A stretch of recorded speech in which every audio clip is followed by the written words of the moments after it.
All right, today's topic is a good one, and you can apply it to business, you can apply it to family, you can apply it to your faith life, which, of course, all three of these are very important, but it's applied everywhere. I mean, you can apply it to your own, desire to get healthy.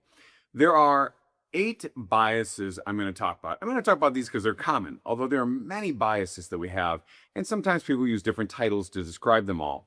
The first one is confirmation bias. This is a pretty easy one. Like, you already believe something, so you seek out information to continue to believe it. For example, you might say, well, because I don't like Democrats, everything that they do confirms that I'm right, and everything they do is wrong.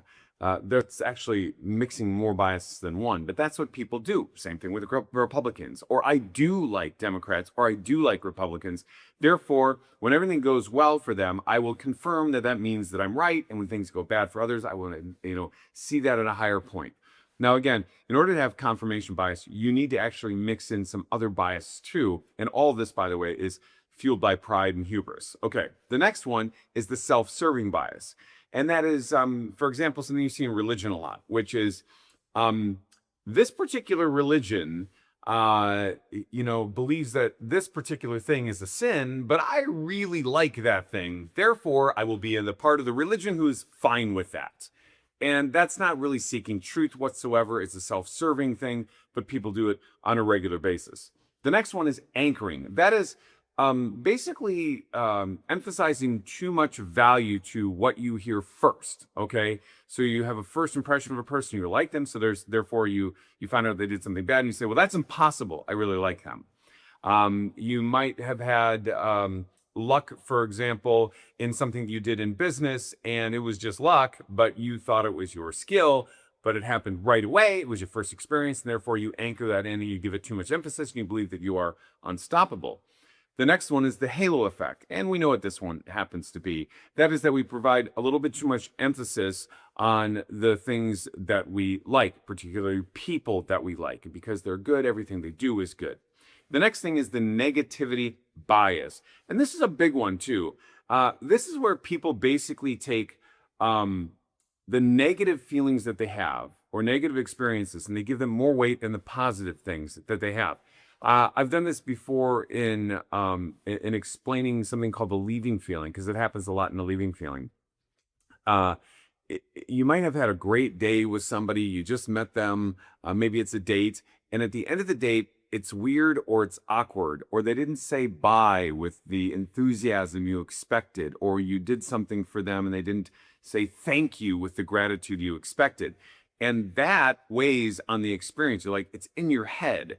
But more so, it's the type of thing where a person will have a lifelong relationship with somebody where they treat them fantastically, but they have this one bad moment with them. So they throw out the whole relationship without looking at the contextual circumstances, which is also related to another bias that we get to too. So it's important to understand that we give weight oftentimes to negative things much more than positive things. The next one is optimism bias.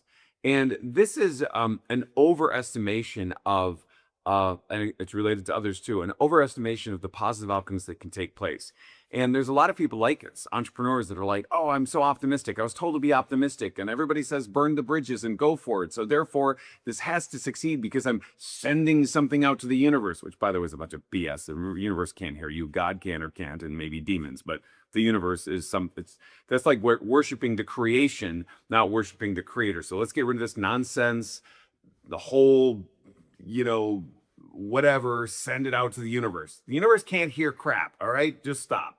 All right, next one is availability heuristic. And this is something that happens when we basically get information quickly. The fastest information that we receive, okay, or that we can actually record fast or even bring up quickly in our own mind. Like we have the ability to think of a memory quickly or an idea, or we see something, and when we see something, the first thing we see about it is immediate what we assume is the circumstance without stopping and saying, wait, is there more? I see this in business all the time where a person fails to say, well, what is the rest of the information? I have more questions that I want to ask before I make this decision.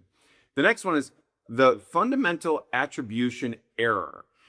This is basically to provide an overestimation to things like personality traits, okay? and an underestimation to a circumstance that might take place. So this is deeper and more complex. I'll give you two examples of it. One would be it's in an interview and a person has this really great sanguine type of a dynamic personality, and so they can glad hand with anyone and they impress people who are a little less informed, and they say they're going to be great at the job. And they told us how awesome they would be, and it would just be so much fun to be around them. So they're going to be awesome at it, and they hire them, but they're bad at it. They forget that the situation is that that person is in an interview and they're going to give you their best at that moment, and they really know how to be convincing, but they can't follow through. Or there might be something else where a person is actually a really solid person, but they're in a circumstance where there's a right need to use a behavior they would otherwise use. For example, Jesus turning the tables over in the temple and making a whip and driving out the animals. This is a big deal to consider, right? If all you saw was that in Jesus, you go, wow, he just seems really upset. No, blessed are the peacemakers, right? That's that's what his message was. But there's a time and a place to do certain things at certain times. And if we don't look at the situation and the circumstance, and we only look at these particular personality behaviors or attributes, we're going to miss this. So much more. I'm going to get to more on this, on ways that will affect your business, the ways that will affect your relationship, your family, your health, but also ways that it will affect whether or not you're thinking the right way about your relationship with God, or if you're using self-deception in order to make yourself comfortable, which, by the way, can lead to catastrophic and eternal problems. So we'll get into that in the next episode.